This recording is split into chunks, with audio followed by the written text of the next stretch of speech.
Just One of Those Days by Jill Murphy. It had been a long night. So Mr. and Mrs. Bear woke up late. They left Baby Bear dreaming of dinosaurs while they got ready for work.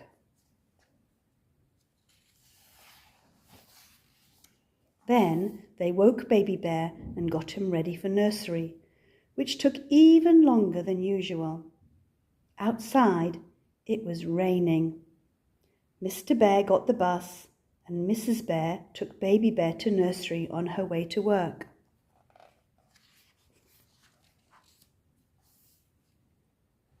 Nursery had already started by the time they got there. In the cloakroom, Baby Bear wouldn't take his coat off.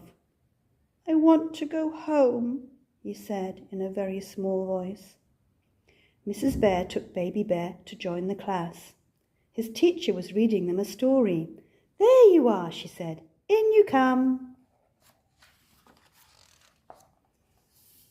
After the story, Baby Bear saw that someone else was playing with his best dinosaur. "Mine!" he yelled. "No, no," said his teacher. "Come and play with Diplodocus instead. He's just as nice." Baby Bear tried hard to like Diplodocus, but his mouth didn't open and he didn't have purple blotches. It was so difficult. At work, Mrs. Bear sat on her glasses and Mr. Bear spilt coffee all over an important pile of papers. At nursery, when it was lunchtime, someone else got the red cup. The water didn't taste as nice in the green one. At work, Mr. Bear didn't have time for lunch. He was too busy reprinting the messed up papers, and Mrs. Bear fell asleep halfway through her blueberry muffin. At nursery after lunch they did painting, which was nice, but someone else had used all the purple paint. Then they did cooking, which got a bit messy. Then they did dancing, which got a bit tricky.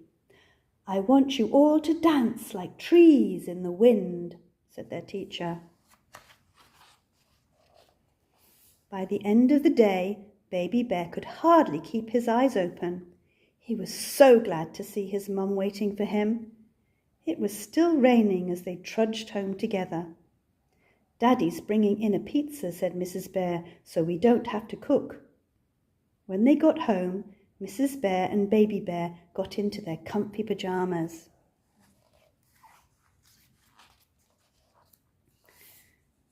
"Daddy's home!" yelled Baby Bear. Mr. Bear came in with a big pizza box and a carrier bag. "Look in the bag," he said. "It's something for you." Baby Bear dived into the bag and brought out T-Rex. "He's exactly the same as the one you always play with at nursery," said Mr. Bear proudly. "I saw him in a shop window and thought you might like to have one of your very own." Baby Bear tested the jaw to make sure it moved. Then he hugged Mr. Bear very tightly.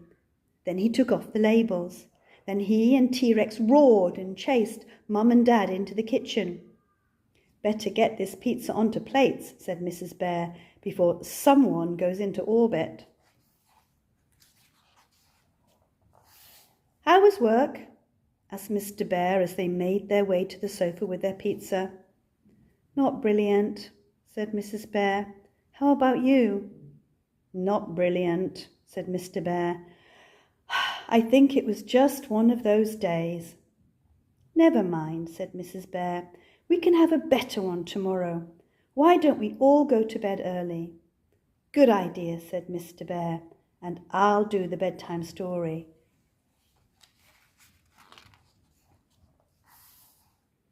And he did.